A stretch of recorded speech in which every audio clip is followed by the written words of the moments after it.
may katulad nito, pero ang nilagyan po ay siguradong may treasure talaga. May butas na malaki sa ilalim.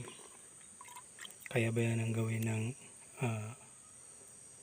natural lang ng nature natin, o tao talaga ang may gawa nito? Gawa po talaga ito ng mga Hapon noon. Ayan po. Gusto ko pong linawin ito para sa inyo. Huwag niyo po ulit kalimutang mag-like at mag-subscribe, dahil marami po akong alam na treasure spot at saka treasure sign na totoo talaga. Kung gusto niyo pong dagdagan ng video ko, tulungan niyo po ako. Mag-subscribe lang po kayo at mag-like. Yan lang po. Maraming salamat po.